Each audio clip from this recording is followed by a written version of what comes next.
The city of Norwalk has spent close to $1 million on 3 studies that recommend bike lanes on the streets of Norwalk. One is the 2012 connectivity study, $200,000. Another one was the $90,000 2011 pedestrian bicycle plan.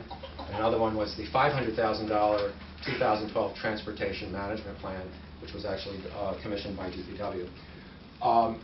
One of the things that we want to do is increase safety on Belden Avenue, not just for bicycles, but for pedestrians and cars, because when you actually create bike lanes and tell people where to ride, it makes it safer for everyone. Everyone knows where to go.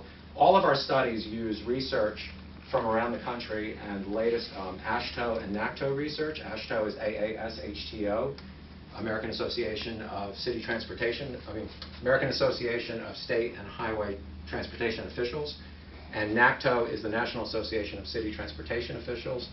These are the NACTO standards.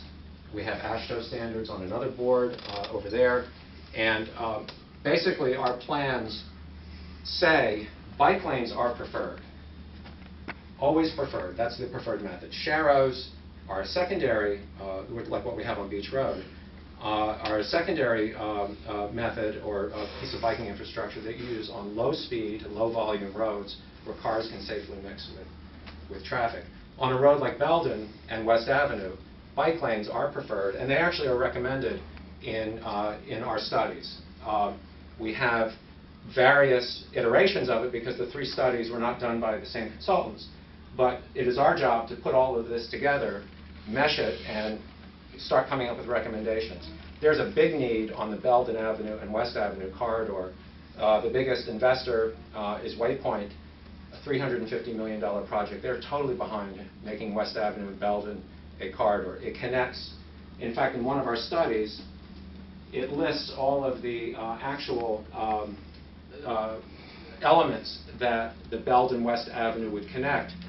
That's Avalon, Poco, Waypoint, Head of the Harbor, 95.7, Sono, Norwalk River Valley Trail, libraries, post offices, and even the South Norwalk train station.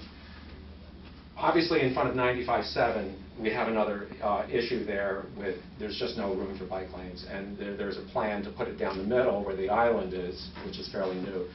That's not what we're talking about. And in fact, we're not even talking about West Avenue today, but we have measured it. And we know that the Belden Avenue section, which we are talking about, feeds into a larger plan for West Avenue. So that this is not an isolated element that just exists on its own. In fact, Lou Shulman, the director of the Norwalk Transit District, wrote a letter supporting the bike lanes and the narrower lanes on Belden Avenue, which is in our proposal here, which we did a 40-scale plan showing how this would work from Cross Street to Wall Street.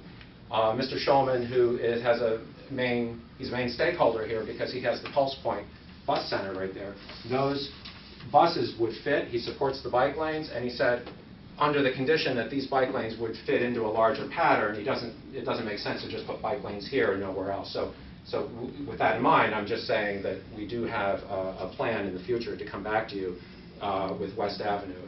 And since all of our major stakeholders are involved, we also have support from the Norwalk Health Department, Tim Callahan, who supports bike lanes in Norwalk. And Senator Bob Duff supports specifically the Belden Avenue bike lanes, and several emails from different activists, including the former chair of the Zoning Commission and the developer of Waypoint, strongly recommending this proposal. So one of the things about speeding, which the mayor touched on, was I wanted to show you that that statistic, which I just had right here, that at 40 miles an hour, a pedestrian has an 85% chance of dying. The fatality rate is 85%. 10 miles less at 30 miles an hour, it drops down in half to 40%. 40% chance of dying if you get hit at 30 miles an hour.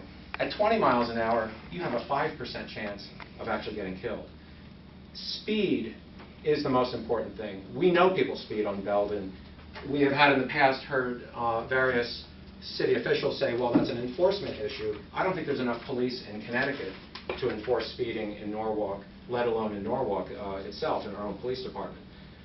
We have a road that is basically dangerous by design. We have a road now that has interstate width lanes, which are 11 to 12 or 12 feet.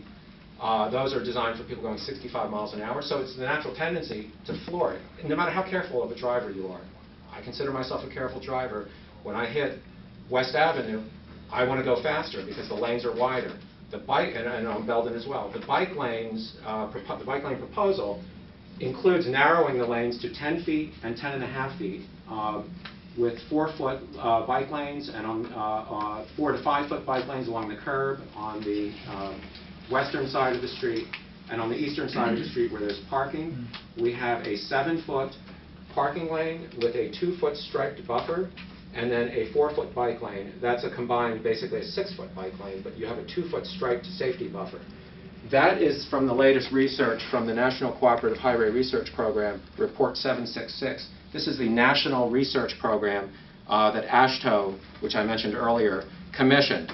They looked at all the research, this is in the last year, and put out this report, and they basically recommend this plan, the solution here. We also have recommendations for lane widths that we have used from the Connecticut Department of Transportation Highway Design Manual. Says 10-foot lanes are fine for urban arterials. We have the AASHTO standard, which is it says maximum travel lane width for an urban environment at 30 miles an hour or less, maximum 11 feet, preferred 10 feet. We're putting in what is preferred for safety. That's what we're recommending. And so our design, and I will basically wrap this up, it's 7 minutes already, geez, sorry. I should have put a bell on it. But basically, all of our studies, all of the research, all of the federal standards and state standards are dealt with this plan. I strongly urge us to move forward with this. The feedback we have gotten from the public who know about this has been strong, definitive, and people really want this. This would be an urban on-street bike lane section which we are waiting for. So with that said, I'll answer any questions, and I think I covered everything. Well, the only questions I had, I think you just answered. So this does comply with state and federal standards regarding bike lane widths and roadway widths. Yes.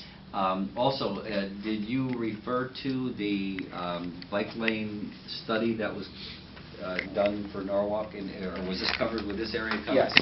Yes. This area was covered in the.